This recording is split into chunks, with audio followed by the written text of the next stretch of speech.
बिस्मिल्लाहिर्रहमानिर्रहीम। अस्सलाम वालेकुम। एक्सप्रेस स्पोर्ट्स पेज में मिर्ज़ा इकबाल बेग एक्सप्रेस न्यूज़ के नादरीन को खुश आमदीद कहता है। पूरी दुनिया इस वक्त फ़ुटबॉल के बुखार में मुब्तला है। 200 से ज़ायद ममालिक फ़ीफ़ा के अरकान में शामिल हैं और पाकिस्तान में भी फ़ुटबॉल का जोश और जज्बा अपने नुक्ते उरूज पर नज़र आया उस वक्त तक जब तक ब्राज़ील की टीम इस टूर्नामेंट में थी। लेकिन ब्राज़ील के आउट होने के बाद अब देखते हैं कि लोगों की हमदर्दियाँ किसके साथ हैं। अर्जेंटीना ने सेमीफ़ाइनल में इंग्लैंड को 1 के मुकाबले में 2 गोल से शिकस्त देकर फ़ाइनल के लिए क्वालिफाई किया और इससे पहले स्पेन की टीम फ्रांस को शिकस्त देकर फ़ाइनल में पहुंच चुकी है और दोनों टीमें जो हैं वो 20 जुलाई को फ़ाइनल में मद्दे मुकाबिल होंगी। अर्जेंटाइन की टीम दिफाई चैम्पियन है। उसने 2022 में कतर में मुनक़िदा फ़ुटबॉल के आलमी कप के फ़ाइनल में फ्रांस को शिकस्त दी थी, लेकिन अब लग रहा है कि अर्जेंटाइन की टीम फेवरेट की हैसियत से सामने आई है। क्या स्पेन अर्जेंटाइन का मुकाबला करने में कामयाब हो सकेगा? फ़ाइनल में बहुत सारी चीज़ें, और लियोनेल मेसी ने जो रोल प्ले किया दूसरे सेमीफ़ाइनल में, जिस अंदाज से, अगरचे उन्होंने ख़ुद गोल नहीं किया लेकिन जैसे गोल उन्होंने करवाए, 5 मिनट रह गए थे जो मुकर्ररा वक्त था 90 मिनट का, और 1-0 से इंग्लैंड की टीम जो थी वो जीत रही थी। ओवर कॉन्फिडेंट थे, बहुत ज़्यादा दिफाई अंदाज इख्तियार किया इंग्लिश फुटबॉलर्स ने और जिसका खमियाजा उन्हें भुगतना पड़ा कि 8 मिनट में 2 गोल हो गए और अर्जेंटाइन जो है वो फ़ाइनल में पहुंच गया। इस पर हम बात करेंगे। बहुत सारी ऐसी चीज़ें इस फुटबॉल वर्ल्ड कप के हवाले से कि जिन पर डिस्कस करेंगे, और गुफ्तगू के लिए हमारे साथ स्टूडियोज़ में मौजूद हैं औरंगज़ेब शामिर, जो कि हमारे प्रोग्राम्स का बाकायदा से हिस्सा रहे हैं इस वर्ल्ड कप फुटबॉल में, और शामिर से हम बहुत सारी टेक्निकल बातें करेंगे। और इनके साथ मौजूद हैं अब्दुल्ला हमीद, जो कि फ़ुटबॉल एनालिस्ट हैं। इनसे भी हम बात करेंगे फ़ुटबॉल के वर्ल्ड कप के हवाले से। लेकिन इससे पहले कि हम अपने इन दोनों मेहमानों से गुफ्तगू के सिलसिले का आगाज़ करें, पहले आपको फ़ुटबॉल के हवाले से एक पैकेज दिखाते हैं और जब वापस आएंगे तो बहुत सारी बातें करेंगे फ़ुटबॉल के हवाले। जी, पैकेज आपने मुलाज़ा किया और गुफ्तगू के सिलसिले का आगाज़ करते हैं शामिर से। वो क्या इस हवाले से अपनी राय रखते हैं जो सेमीफ़ाइनल में मैच हुआ। औरंगज़ेब शामिर हमारे साथ मौजूद हैं, इनसे गुफ्तगू के सिलसिले का आगाज़ करते हैं। कैसे देखते हैं औरंगज़ेब जो दूसरा सेमीफ़ाइनल हुआ जिसमें कि अर्जेंटाइन की टीम एक वक्त तक लग रहा था वो हार जाएगी। पहला हाफ बहुत अच्छा खेला इंग्लैंड ने, लेकिन दूसरे हाफ में क्या हो गया? बहुत बहुत शुक्रिया मिर्ज़ा इकबाल बेग साहब आपका प्रोग्राम में मुझे इनवाइट करने का। दोनों सेमीफाइनल जो हुए थे, खासकर कल रात जो सेमीफाइनल हुआ था वो काफ़ी मुख्तलिफ था। हमने जैसे डिस्कस किया था एक जंग का समा होगा इनके दरमियान, एक आइलैंड का भी एक तनाज़ा है। 1982 में बरतानवी फ़ौज और अर्जेंटाइन के फोर्स भी सामने हुए थे। 600 के करीब अर्जेंटाइन फोर्सेज मारे गए, 250 के करीब इंग्लैंड के। तो ये तनाज़ा रहा। फिर एंड ऑफ गॉड का दौर 86 का, फिर डेविड बेकहम का रेड कार्ड, बहुत से कंट्रोवर्सी दोनों टीमों के दरमियान रहे। तो कल रात आपने देखा, बिल्कुल यही ग्लिम्स हमें देखा। 45 मिनट जो मैच हुआ था अर्जेंटाइन और इंग्लैंड के दरमियान, आपको पता है टोटली रफ और टफ टैकलिंग हो रहे थे और फाउल पर फाउल कमिट कर रहे थे। रफ अर्जेंटाइन खेल रहा था। अर्जेंटाइन की टीम, देखिए मैं आपको कहता हूँ, मैच से पहले जितने भी देखो प्लानिंग होते हैं, सबका इंग्लैंड के प्लेयर वो बैठे थे सर जोड़ करके। लियोनेल मेसी को जब तक न्यूट्रलाइज नहीं किया जाएगा तो अर्जेंटाइन को हराना बहुत ही मुश्किल है। यानी उन्होंने तकरीबन हिम्मत 50% वो हार चुके थे।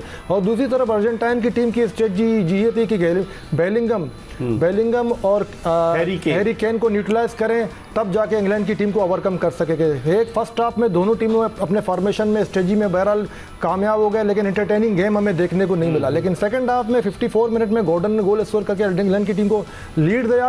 अब इंग्लैंड के कोच का स्ट्रेटजी 54 मिनट के बाद आप बिल्कुल 2 डिफेंसिव चेंज करेंगे, बैक 5 से खेलेंगे और बकाया 35 मिनट अर्जेंटाइन जैसी टीम, जो टीम मुस्तकिल बुनियाद पर कमबैक करती हुई आ रही है नॉकआउट स्टेज से लेकर सेमीफाइनल तक, तो उस टीम के सामने आप डिफेंसिव स्ट्रेटजी इख्तियार करेंगे तो मैं समझता हूँ सरासर गलती इन्होंने की और गलती का बाद में एतराफ़ भी किया। अर्जेंटाइन के टीम जो है वॉरियर की एसेस से खेल रहे हैं और फाइटिंग स्पिरिट जितना इस वर्ल्ड कप में मुझे अर्जेंटीना की टीम में देखा, किसी एक टीम में भी नहीं देखा। फाइटिंग स्पिरिट, कई मैच आखिर में जीती बहुत से मैच केपी वार्डी से लेकर कल के सेमीफाइनल तक 1 गोल डाउन होते थे तो 2 गोल स्कोर करते थे। 2 गोल डाउन मिस्र के सामने 3 गोल स्कोर किए 10-12 मिनट में।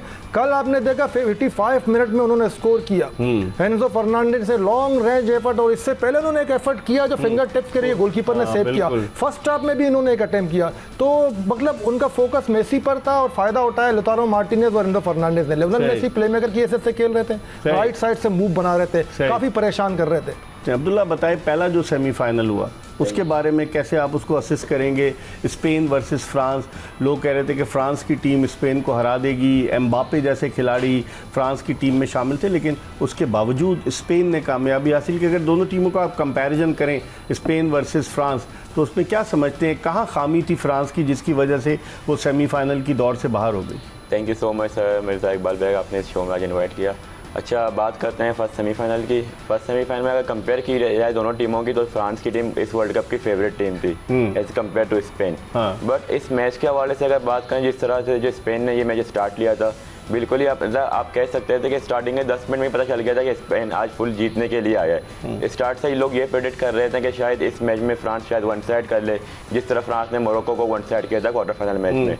लेकिन स्पेन ने अपनी वो रवायती स्टाइल में फुटबॉल का स्टार्ट करके स्टार्ट के 18 मिनट में इसको लीड ले लिया था फ्रांस से। एम्बापे पे भी उन्होंने बहुत चेक रखा हुआ था, उसको मूव नहीं करने दे रहे थे, जिसकी वजह से फ्रांस की टीम को मुश्किल हुई। जी जी बिल्कुल, स्टार्टिंग से आप देखें तो एम्बापे को मैन मार्किंग किया हुआ था, पेड्रो पोरो जो उनके फुल बैक थे और कुबारसी जो मैन डिफेंडर थे स्पेन के। इन दोनों अगर आप कंपेयर की जाए सिर्फ एम्बापे, तो वहाँ पे माइकल ओलेसे जैसे प्लेयर भी थे, उस्मान डेम्बेले जैसे प्लेयर। तो मतलब आप सिर्फ एम्बापे के ऊपर डिपेंड करते, उनके पास 3-4 डिफरेंट प्लेयर थे, जो एक भी प्लेयर उस हिसाब से हमें नजर नहीं आया। जो डेम्बेले भी बड़ा जबरदस्त प्लेयर है उनका, जो 6 गोल कर चुके हैं ऑलरेडी उस वर्ल्ड कप में। तो मतलब ना डेम्बेले, ना माइकल ओलेसे, ना एम्बापे, ना बारकोला, मतलब कोई भी प्लेयर हमें इस मैच में उस हिसाब से नजर नहीं आया। क्योंकि स्पेन की जो सिस्टम है कंट्रोलिंग, उन्होंने जिस तरह से पूरे मैच में बॉल कंट्रोल करके अपने साथ रखा हुआ था, तो ये फ्रांस के लिए काफ़ी मुश्किल हुआ था इस मैच में।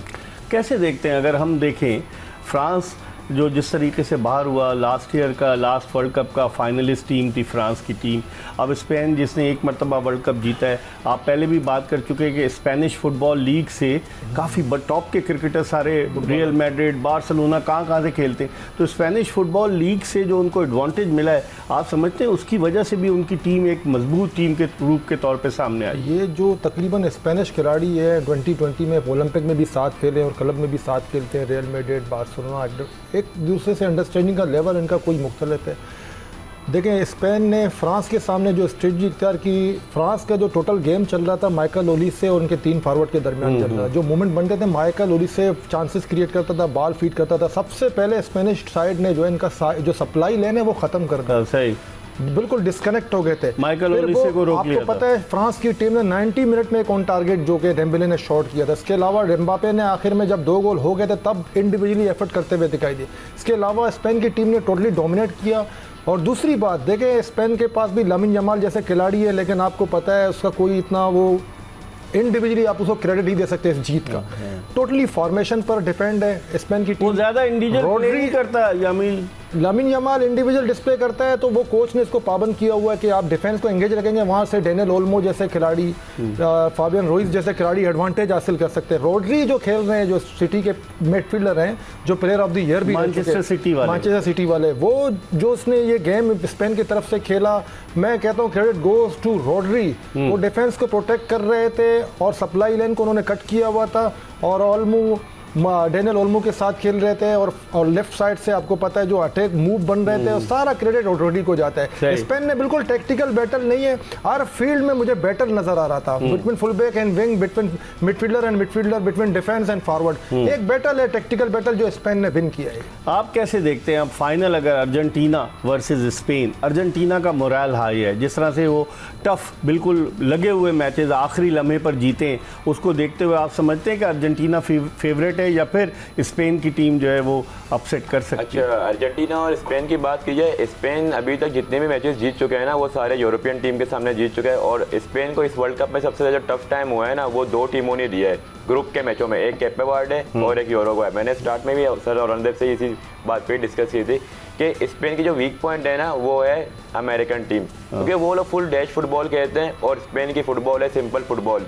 तो इसलिए स्पेन को काफ़ी मुश्किल हो सकता है इस मैच में, क्योंकि वो स्पेन है बॉल कंट्रोलिंग वाली और अर्जेंटीना है फुल डैश फुटबॉल और रफ भी खेलती है, फुल रफ खेलती है, फुल एग्रेसिव। तो स्पेन के लिए मुझे लगता है कि ये वीक पॉइंट एक बन सकती है, क्योंकि स्पेन के सामने कोई अगर एग्रेसिव टीम आ जाए तो स्पेन के लिए मुश्किल हो सकता है इस मैच में। आप कैसे देखते हैं मेसी की परफॉर्मेंस के, वो आखिरी वर्ल्ड कप है मेसी का, और जिस तरीके से उसने अपनी टीम के कल दोनों गोल कराने में जो रोल प्ले किया, खासतौर पे दूसरा गोल जो उसने क्रॉस मारा है जिस पे हेडर के ज़रिए गोल हुआ है, तो मेसी की मौजूदगी स्पेन के लिए कितनी बड़ी खतरे की अलामत साबित हो? देखो लियोनेल मेसी, पहले तो हम ये स्पेकुलेट कर रहे थे कि इस वर्ल्ड कप में आया इस तरह परफॉर्म करेंगे नहीं करेंगे, लेकिन वो हर लम्हे मुझे लग रहा था जो लास्ट 20 मिनट जो इंग्लैंड के सामने खेले थे कि I am the best, play with me, if you play with me then I make danger. मतलब मुझसे खेलेंगे तो मैं आपको मूवमेंट बना के दूंगा, तभी आप गोल इक्वलाइज करेंगे, तभी आप इंग्लैंड को हरा सकते हो। और मेसी इस चीज़ का भरपूर एडवांटेज हासिल कर, आपने देखा मिडल ऑफ द पिच खेलते हैं, लेकिन कल आपको राइट साइड से मूव बनाते हुए देखे, और राइट फुट राइट साइड वो पुख्ता है लेफ्ट फुट के, पुख्ता है लेफ्ट फुट के, लेकिन राइट साइड से क्या परफेक्ट क्रॉस किया, और लतारो मार्टिनेज ने बिल्कुल बाई हेड जो है गोल लीड दिलाया और मैच खत्म हो गया। लियोनेल मेसी को आप क्रेडिट देंगे इस मैच का, वो लीडर की हैसियत से खेल रहे हैं। दुनिया में जितने भी टाइटल है उस शख्स ने हासिल किए, उसका पहला भी इंटरव्यू आ जाएगा, मुझ पर कोई प्रेशर नहीं है, मैं बिल्कुल फ्री होकर खेल रहा हूँ। और इंग्लैंड की टीम की दूसरी बात करते हैं, देखिए इंग्लैंड के खिलाड़ियों का हम असल से अलमिया रहा है, जब जर्नी शुरू होती है वर्ल्ड कप की तो चर्चा होता है इंग्लैंड की टीम इस मरतबा अच्छी है, लेकिन सिर्फ एक ही दफा 1966 का वर्ल्ड कप जीती है, एडी वेट आती है तो इंग्लैंड के सामने जैसे माजी में ब्राजील आया करती तो वो लोग डिसअपॉइंट हो जाते हैं। इस पर हम मजीद बात करेंगे, एक ब्रेक ले रहे हैं। औरंगजेब शामिर और अब्दुल्ला हमीद हमारे साथ मौजूद हैं, ब्रेक के बाद दोबारा आपको ज्वाइन करेंगे। ब्रेक के बाद एक मरतबा फिर पाकिस्तान के साबिक इंटरनेशनल फुटबॉलर और कोच औरंगजेब शामिर और फुटबॉल एनालिस्ट अब्दुल्ला हमीद के साथ आपको शो में खुश आमदीद कहते हैं। ब्रेक पर जाने से कबल हम बात कर रहे थे इस वर्ल्ड कप के हवाले से, अब गुफ्तगू के सिलसिले को मज़ीद आगे की तरफ बढ़ाएं। अब्दुल्ला ने एक अच्छा पॉइंट रेज़ किया कि स्पेन की टीम की परफॉर्मेंस यूरोपियन टीमों के खिलाफ बहुत अच्छी रही है, लेकिन जब भी उसके केप डी वर्डी के खिलाफ भी स्पेन खेला, की पॉपुलरिटी में इजाफा करने वाली टीम स्पेन है, और फिर उसके अलावा एक और स्पेन मैच यूरुग्वे के खिलाफ सामने स्ट्रगल करती हुई दिखाई। तो अब आप क्या समझते हैं, अगर दोनों टीमों का कंपैरिजन करें, इनके पास लियोनेल मेसी है जो प्राइम फॉर्म में आखिरी वर्ल्ड कप खेल रहा है, अच्छा आज तक गोल्डन बूट जो है वो एक ही खिलाड़ी ने एक ही मर्तबा हासिल किया, किसी खिलाड़ी ने 2 मर्तबा हासिल नहीं किया गोल्डन बूट। और ये गोल्डन बूट के लिए मेसी इस वक्त टॉप कंटेंडर है, क्योंकि इसने 8 गोल स्कोर कराए और 3 गोल स्कोर कराने में इसने मदद की है, असिस्ट की है। तो आप समझते हैं कि मेसी का अगर कंपैरिजन करें हम स्पेन की टीम के साथ, कौन सा ऐसा स्पेन का खिलाड़ी है जो मेसी की तरह की परफॉर्मेंस दे सकता है? मेसी के कैलिबर का प्लेयर तो स्पेन में नहीं है, तो बात तय क्लियर है, लेकिन लामिन यमाल यंग खिलाड़ी हैं, स्पेन के लिए काफ़ी कुछ कर दिखाने के मूड में। यूरो 2024 का वर्ल्ड कप, यूरोप कप जो स्पेन ने जीता, इसका क्रेडिट भी लामिन यमाल को जाता है, तो वो स्पेन के लिए कुछ कर दिखाने के मूड में, लेकिन as compare to Messi and its CV तो ये बिल्कुल ज्यादती होगी। लेकिन लियोनेल मेसी के पास ये मौका है कि 8 गोल उन्होंने स्कोर किए, 1 गोल भी स्कोर करते हैं, शायद टॉप स्कोरर। थर्ड पोजीशन का मैच होगा, वो भी डिसाइसिव होगा, खेलने एम्बापे कितने स्कोर करते हैं, एम्बापे के चांस है, हैरी केन के 6 गोल हैं, बेलिंगम के 6 गोल हैं, लेकिन गोल्डन बूट के अलावा गोल्डन बॉल के भी चांसेस लियोनेल मेसी के ज़्यादा है। जिस तरह वो आप देखा कल रात के मैच में जब आप उसको मौका नहीं फ्राहम कर रहे थे, बिल्कुल मिड से उस पर चार्जेस भी हुए, पहले आप में एंडरसन ने रफ फॉल भी किया था, तो वो समझ रहे थे कि इन पर प्लानिंग हुई है इसको मार्क करने के लिए, तो वो राइट साइड से आके खेल रहे थे, वो राइट साइड से काफ़ी परेशान करते, मतलब इनको पहले से पता था कि इसको मार्क तो नहीं कर सकते, लिहाजा डीप डिफेंस इन्होंने किया इंग्लैंड की, जिसका खमियाजा भुगतना पड़ा। गोल्डन बूट, गोल्डन बॉल की मेसी, लियोनेल मेसी से मजबूत उम्मीदवार मुझे कोई नहीं लगता। अच्छा, अगर हम इस पे हेड टू हेड पे इस पे नज़र डालें कि 14 मैचेस हुए हैं अर्जेंटीना और स्पेन के दरमियान, 6-6 दोनों टीमें जीती हैं, 2 मैच ड्रॉ हुए हैं, अर्जेंटीना ने 18 गोल किए, 19 गोल स्पेन ने किए। ओवरऑल देखें औरंगजेब, तो आप समझते हैं कि एडवांटेज अभी बराबर है? दोनों टीमें देखें दोनों टीमें अम्पल्ला है, और दोनों टीमों ने जो जितने भी मैचेस इनका जर्नी देखे पीछे से, ग्रुप स्टेज से लेकर राउंड ऑफ 32 फिर राउंड ऑफ 32 सेमीफाइनल, अगर स्पेन पर नज़र डालेंगे, उन्होंने भी टॉप की टीमों को हराया, बेल्जियम जैसी टीम जो कि मजबूत टीम थी, फ्रांस से बेहतर मुकाबला तो स्पेन के सामने बेल्जियम की टीम ने किया। हमें जो लग रहा था जो कि फ्रांस की टीम है जो बेहतर साइड है और स्पेन को ओवरकम करेगी, लेकिन टोटली मुख्तलिफ सूरत हाल थी। एम्बापे 2-1 से जीती थी स्पेन बेल्जियम के खिलाफ 2-1 से जीती थी, लेकिन बेल्जियम की टीम से थोड़ा आपको पता है फाइटिंग स्पिरिट हमें नजर आया as compare to the France. और दूसरी तरफ अर्जेंटीना की टीम 1 गोल डाउन है तो 2 गोल स्कोर करती है, 2 गोल डाउन है तो 3 गोल स्कोर करती है। कैप डी वर्डी जैसी टीम का जो है आप देखें उसके सामने 2-3 से वो मैच जीते थे। फिर इसके बाद मिस्र के आगे 2 गोल 80 मिनट तक वो डाउन थे, फिर 3 गोल उन्होंने स्कोर किए। मेसी ने काफी कलीदी किरदार अदा किया, तो मेसी के साथ किसी का कंपैरिजन नहीं है। अच्छा अब्दुल्ला, अगर आप ये देखें वर्ल्ड कप में स्पेन ने जो मैचेस खेले हैं, कैप डी वर्डी के खिलाफ ड्रॉ हुआ था, फिर वो पेनल्टी किक्स पे गया था, फिर उसके बाद स्पेन ने सऊदी अरब को 4-0 से हराया, फिर यूरुग्वे को 2-0 से हराया, फिर ऑस्ट्रिया को 3-0 से, पुर्तगाल जो फेवरेट टीम थी उसको हराया, फिर उसके बाद बेल्जियम का क्वार्टर फाइनल, सेमीफाइनल। तो ओवरऑल अगर हम देखें सिवाय एक मैच के कि जो पेनल्टी किक्स पर गया, बाकी मैचेस में आउटराइट कामयाबी हासिल की, कैसे देखते हैं इसको? अच्छा, स्पेन की बात करते हैं। जो सबसे पहले स्पेन की मैच हुई थी केपा वर्डे से, जब स्पेन ने ये मैच ड्रॉ किया था तो सब यही कह रहे थे कि ये स्पेन फेवरेट नहीं है, स्पेन की टीम ने पता नहीं कोई फर्स्ट टाइम वर्ल्ड कप में आई हुई टीम से ड्रॉ किए हुए, काफ़ी ब्लेम हुए स्पेन के ऊपर। लेकिन मैं यही क्रेडिट केपा वर्डे को दूंगा, यही टीम जब अर्जेंटीना के सामने आए तो लोगों को पता चला कि यार वाकई ये कोई टीम है, तगड़ी टीम थी, उसका गोलकीपर जबरदस्त था। 40 इयर्स में देखो किसी आप देखें कीपर की बात की, गोलकीपर बिल्कुल, वो 40 इयर्स में किसी को पता चला कि ये भी एक अच्छी कीपर है। तो सेकंड मैच की बात की जाए, सऊदी अरेबिया, वापस वही बात है, साउथ अमेरिकन टीम नहीं थी, स्पेन ने उस मैच को 4-0 बासानी इस मैच को विन। यूरुग्वे से देखें ना, यूरुग्वे वाली मैच है ये, यूरुग्वे वाली मैच स्पेन 1-0 जीती थी, वो 1-0 भी 2-0 लिखा हुआ है इसमें। तो अब्दुल्ला आप क्या कहेंगे? यूरुग्वे 2-0 था, आई थिंक 2-0 था मेरे ख्याल, 2-0 था यूरुग्वे, नहीं 1-0 था। अच्छा 1-0 था, ठीक है। अच्छा फिर उसके अलावा अगर औरंगजेब आप देखें, क्वार्टर फाइनल का आपने जिक्र किया बेल्जियम से, और फिर जो फ्रांस से जीती है स्पेन, तो आप इसको कैसे देखते हैं? फ्रांस को हराने के बाद अब स्पेन का मोरल बहुत हाई है। वो पुर्तगाल के अगेंस्ट जो उन्होंने बैटल खेला, टैक्टिकल बैटल था। पुर्तगाल आपको पता है फर्स्ट फेवरेट फ्रांस थी, इसके बाद पुर्तगाल की टीम फेवरेट थी, फिर उसके बाद स्पेन, फिर चौथे नंबर पर अर्जेंटीना मायरिन की नजर में। लेकिन दो टॉप की जो फेवरेट पुर्तगाल के सामने जो फुटबॉल हमने देखा, टैक्टिकल चीजें देखी, मिडफील्ड के दरमियान लड़ाई देखा, और अटैक और डिफेंस के दरमियान रोनाल्डो को वो न्यूट्रलाइज करने में कामयाब हो गए, और फाइनल तक पर बॉल भी नहीं पहुंचा। स्पेन की टीम की एक बहुत बड़ी खासियत है, आपको पता है, इनके डी में, इनके आप में बहुत ही कम टचेस होते हैं अपोनेंट के। किलियन एम्बापे, उस्मान डेम्बेले और डुए जैसे खिलाड़ी फ्रांस में खेल रहे हैं, माइकल ओलिसे से। आप फाइनल थर्ड में जाके देखें, और 90 मिनट में एक अटेम्प्ट होता है, फाइनल तक में 4 से 5 टचेस होते हैं। स्पेन की टीम में खासियत है कि दिफा करने में बड़ी महारत रखती है। अर्जेंटीना के खिलाड़ियों को मैं समझता हूँ इस मैच में इतना फ्रीडम नहीं मिलेगा जैसे इंग्लैंड के खिलाफ मिला। बिल्कुल, मैं दावे से कहता हूँ स्पेन के सामने अर्जेंटीना को ये फ्रीडम हासिल नहीं होगा, अनलेस कि जब तक ये दोबारा उस जैसे मैच इस तरह का हालात क्रिएट कर, जैसे इंग्लैंड के सामने फाउल, टफ टैकलिंग, रेफरी के टेंशन को डाइवर्ट करना, इनके खिलाड़ियों को प्रोवोक करना। अगर स्पेन के खिलाड़ी प्रोवोक हो गए इनके सामने तो स्पेन की टीम को ये हरा सकते हैं। अगर वो काल्म होकर खेलें, कंपोज करें गेम को, तो स्पेन की टीम अर्जेंटीना की टीम को हरा। आपने अर्जेंटीना की बात की, अगर आप अर्जेंटीना का देखें कि इस टूर्नामेंट में ग्रुप मैचेस में आप देखें, अल्जीरिया को हराया, ऑस्ट्रिया को हराया, जॉर्डन को हराया, केप डी वर्डी का बड़ा ज़बरदस्त मैच हुआ, 3-2 जीते। उसके बाद इजिप्ट का जो कंट्रोवर्शियल रेफरिंग थी उस पर 3-2 जीते, फिर स्विट्ज़रलैंड को क्वार्टर फाइनल हराया, सेमीफाइनल इंग्लैंड को हराया। तो ओवरऑल आप कैसे देखते हैं औरंगजेब इसको? अर्जेंटीना की टीम का मैंने कहा टीम स्पिरिट और कमबैक, जो जैसे लीग वगैरह में किसी को लक़ब दिया जाता है कमबैक किंग, तो इस वर्ल्ड कप में 2026 में अगर कोई टीम है कमबैक किंग तो अर्जेंटीना डिजर्व करती है। अर्जेंटीना की टीम ने यूरोपियन ममालिक के सामने भी खेला, साउथ अमेरिकन टीमों के खिलाफ भी खेला, और अफ्रीकन टीमों के खिलाफ भी खेला, और कमबैक किया। ये बड़ा एक खसारे में जाने के बाद मैच को बराबर करना, फिर लीड लेना। इंग्लैंड, आपको पता है पूरी दुनिया में इंग्लैंड इंग्लिश प्रीमियर लीग का एक चर्चा है। और आप बात कर रहे थे स्पेन और अर्जेंटीना के फाइनल की, तो लियोनेल मेसी का कैरियर पूरा स्पेनिश लीग में गुजरा है। तो स्पेनिश टीम जो है, स्पेनिश प्लेयर, स्पेनिश जितने भी कोचेज है, वो इसके खेल से बखूबी बाद में तो अमेरिका जाके खेलने लगा, वो तो अब मियामी में खेल रहे हैं, लेकिन स्पेन में इन्होंने तवील एक कैरियर गुजारा है, बार्सिलोना में, वो ज्यादा समझते हैं, वाकई पे उसको समझते हैं। तो आप कैसे देखते हैं अब्दुल्ला स्पेन का? स्पेन की मैं बात की जाए तो अगर स्पेन और अर्जेंटीना की दोनों की कंपेयर की जाए, आप मैं स्पेन की सेमीफाइनल की बात करता हूँ फ्रांस के सामने। स्पेन ने जब 2-0 की लीड ली थी इस मैच में, तो आप देखें स्पेन ने कोई डिफेंसिव चेंज नहीं किया था।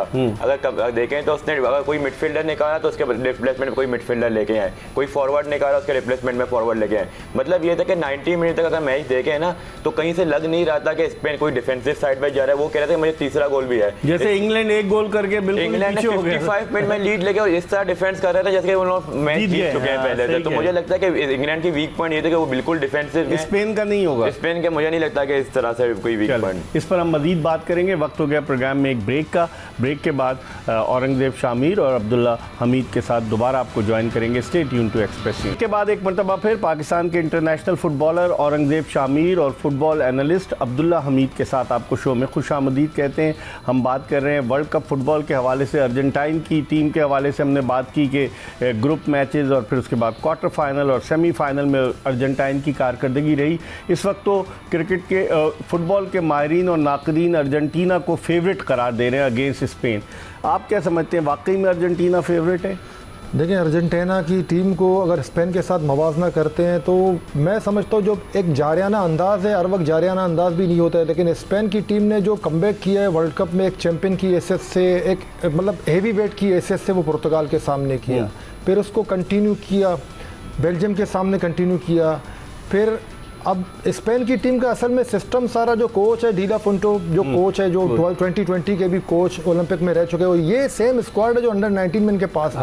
काफी लड़के इसके साथ है, उनका अंडरस्टैंडिंग का लेवल है इंडिस्क्राइबेबल है। फ्रांस जैसी टीम मैं कहता हूँ अगर स्पेन की टीम आसानी से 2-0 से माते उसको जेर कर सकती है तो स्पेन की टीम के अंदर सलाहियत है। और स्पेन की टीम, मैं ज़ाती तौर पर मेरा मुशाहिदा है, स्पेन की टीम इस वर्ल्ड कप के फाइनल के लिए फेवरेट है। देखिए, आप कोई चीज़ है, अंग्रेजी में कहते हैं if you can not bite another one can bite. अगर आप मौके से फ़ायदा नहीं उठा सकते हैं, इंग्लैंड की टीम ने अपने आप को खुद 54 मिनट में, वो कहते हैं ना सुसाइडल, वो कहते हैं कि 54 मिनट उनके कोच की जो सब्स्टिट्यूशन थी वो सारे डिफेंसिव थे। अभी अब्दुल्ला हमीद ने एक बहुत ही अच्छा बात हाईलाइट किया जिससे मैं बिल्कुल इत्तेफाक करता हूं कि स्पेन की टीम को आप जाके देखें 90 मिनट में अगर कोई प्लेयर सब्स्टिट्यूट होकर आ रहा है तो वो अटैकिंग प्लेयर आ रहा है। माइकल मोरिनो आ रहा है, फरहान टोरेस आ रहा है और यहाँ डिफेंसिव चेंज दिख रहे हैं। एक गोल 54 मिनट में और आपके पास 30 मिनट है और अर्जेंटीना जैसी टीम के सामने आप जाके 35 मिनट एक ही गोल के लीड पर लीग के सारे नहीं तो सरासर बिल्कुल वो कहते हैं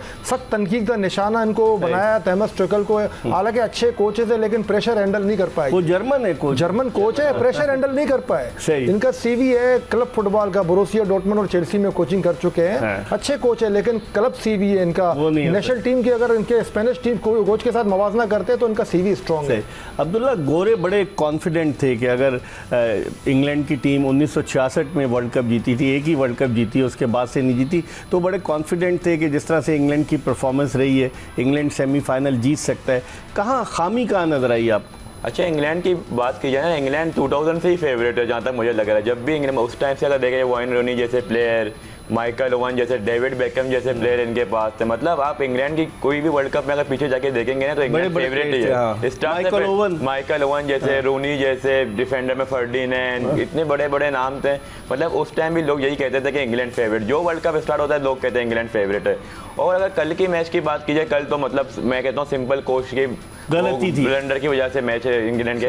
क्योंकि आप देखें बकाया साका जैसे प्लेयर, मदुए के जैसे प्लेयर जो आर्सेनल के साथ अभी लीग जीत चुके हैं, ऐसे ऐसे प्लेयर इंग्लैंड के पास है जो उसने कल एक मिनट भी इनको यूटिलाइज नहीं किया। मार्कस रैशफोर्ड जैसे प्लेयर थे उसके पास, यूटिलाइज ही नहीं किया। मतलब वो मेन प्लेयर जो अभी currently league premier league champion player हैं, जो आप उनको लेके नहीं आ रहे हो। और आप 60 मिनट के बाद आपने 7 डिफेंडर खिलाए हुए, उसके साथ एक हैरी केन को छोड़ा हुआ है और एक बेलिंगम, तो वो 2 प्लेयर क्या ही कर सकेंगे पूरे मैच। ये बात इसने सही की कि भाई आपने सारे डिफेंडर्स डाल दिए, साका को क्यों नहीं डाला? बकायो साका, मार्कोस रेशफोर्ड ऐसे 3 वो खिलाड़ी हैं जो अगर गॉर्डन और अपना मॉर्गन के साथ इनका कंपेयर करते तो ये मोर डेंजरस है। अगर उनको बेंच में डालना ठीक है, अपने फॉर्मेशन का हिस्सा था, वो शायद डिफेंस में आते हैं, सपोर्ट करते हैं, लेकिन आफ्टर 65 मिनट अगर आप उनको 35 मिनट भी देते हैं, उनमें वो पोटेंशियल है। क्योंकि मार्कोस रेशफोर्ड बार्सिलोना में खेलते हैं, हेजे आर्सेनल की तरफ से खेलते हैं, आर्सेनल लीग के चैंपियन है, चैंपियन लीग का फाइनल आ रहे हैं, इतना कॉन्फिडेंस होता है। देखें कॉम्पिटिटिव फुटबॉल जो लीग होता है,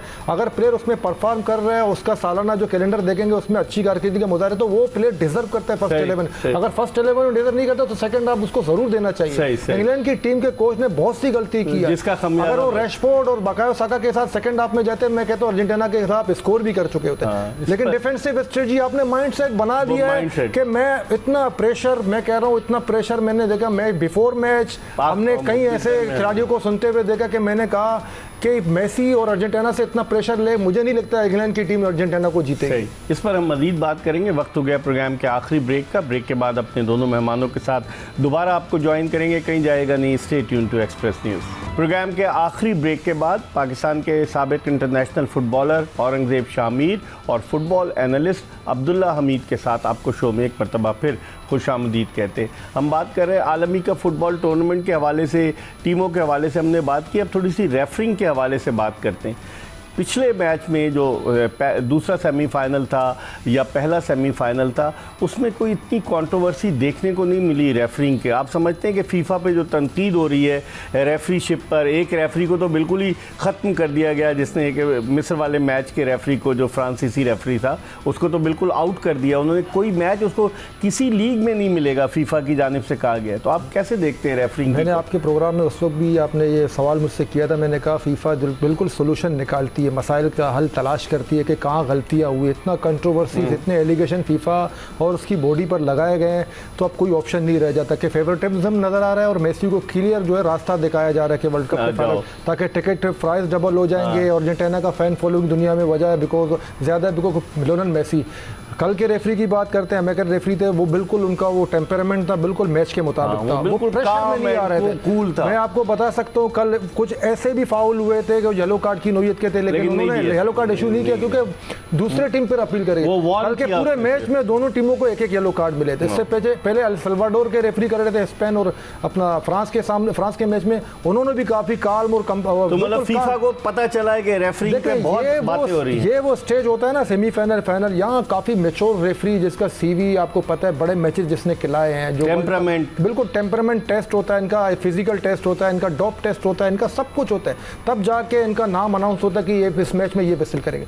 कल के दोनों सेमीफाइनल में आप किसी भी रेफरी के फैसले पर जो है वो एतराज नहीं कर सकते। वीएआर को कैसे देखते हैं कि जो वीडियो असिस्टेंट रेफरी है, उसको आप उसका जो रिव्यू लिया जाता है उसको देखते हैं आप? उससे फ़ायदा हुआ इस वर्ल्ड कप में? अच्छा, वीआर की बात की जाए, मैं कहता हूँ सबसे ज़्यादा जो पड्डे हुए हैं वो वीआर की वजह से ही हुए इस वर्ल्ड कप में, अगर देखा जाए compare to last world cup वगैरह। गोल डिसअलाउ कर दिया एक तो मिस्र वाला, वो मिस्र का ही गोल डिसअलाउ किया था। अच्छा, वो उसकी बात की जाए, असल में अगर उसूलन देखा जाए ना, वो बॉल है तो फाउल, लेकिन इस वर्ल्ड कप में अगर आप अर्जेंटीना के ग्रुप के मैच देखेंगे, उनका मैच हुआ था ऑस्ट्रिया के सामने। ऑस्ट्रिया वाले मैच में भी सेम यही सिचुएशन हुआ, मैकलिस्टर ने इसी तरह प्लेयर को पुश किया, वही बॉल उसने मेसी को पास किया और ये बॉल मेसी ने गोल किया। उस टाइम वो गोल डिसअलाउ नहीं हुआ था, लेकिन सेम सिचुएशन इजिप्ट के सामने आया, यही सिचुएशन हुआ और उसमें इसने गोल डिसअलाउ कर दिया था। तो कंपेयर किया जाए, मतलब वीआर में इस दफ़ा काफ़ी एरर हमें देखने को नजर आए।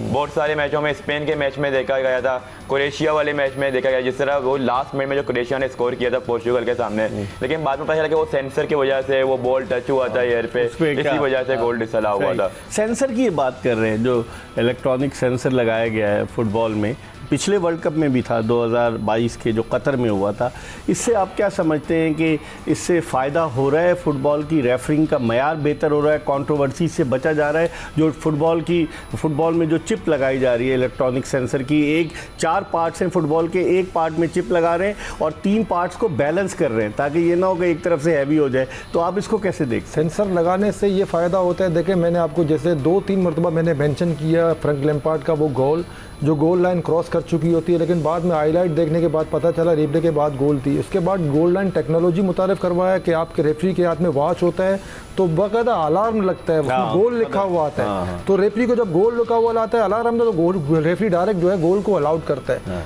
वो नुकसान जो इंग्लैंड की टीम ने उठाया, फिर फीफा ने उसका सोल्यूशन लिखा है। आप सेंसर की बात करते हैं, क्रोएशिया के सामने मैच में क्रोएशिया के खिलाड़ी कहते हैं कि गोल है, जबकि वो कह रहे हैं कि आपका खिलाड़ी ऑफसाइड था। सेंसर के जरिए पता चला कि क्रोएशिया के प्लेयर ऑफसाइड थे। उस पर कंट्रोवर्सीज उन्होंने खत्म कर दी। बाकी वीएआर की आपने जहां तक बात की, वीएआर जो है ना आने के बाद भी कंट्रोवर्सी सामने आ रहे हैं। सेनेगल और बेल्जियम के सामने जो मैच हुआ था, आपको पता है, मैं कहता हूँ वो बॉक्स के जो एज पर जो फाउल हुआ था उसको पेनल्टी रिवार्ड किया बेल्जियम की टीम को और सेनेगल की टीम वर्ल्ड कप से बाहर हो गई। इस पर ज़रा फीफा जो है वीएआर के मामले में ज़रा उसको, आप भैया उनकी टेक्निकल कमेटी है, ग्लोबल फुटबॉल डेवलपमेंट के हेड आर्सन वेंगर है और उनकी एक कमेटी है, पूरी चीज़ों को देखती है, बारीक बीनी से जायजा लेती है, फिर नतीजा आगाज करती है। इन फ्यूचर वो कौन से डिसीजन ले गए ये देखना होगा। बहुत बहुत शुक्रिया औरंगजेब शामिर, अब्दुल्ला हमीद आपका। आपने गुफ्तगू मुलाहिदा की इस वर्ल्ड कप फुटबॉल के हवाले से। अब देखते हैं कि फतह का ताज कौन सी टीम अपने सर पर सजाने में कामयाब होती है। क्या अर्जेंटीना अर्जेंटीना चौथी मरतबा वर्ल्ड कप जीतता है या स्पेन दूसरी मरतबा इस वर्ल्ड कप का फातेह बनता है। इसके साथ ही एक्सप्रेस स्पोर्ट पेज की ये एपिसोड अपने इख्तिताम को पहुंची। इंशाल्लाह ज़िंदगी ने वफ़ा की तो अगले शो में फिर आपकी खिदमत में हाजिर होंगे। मिर्ज़ा इकबाल बेग और एक्सप्रेस न्यूज़ की पूरी प्रोडक्शन टीम को इजाज़त दीजिए। अल्लाह हाफ़िज़।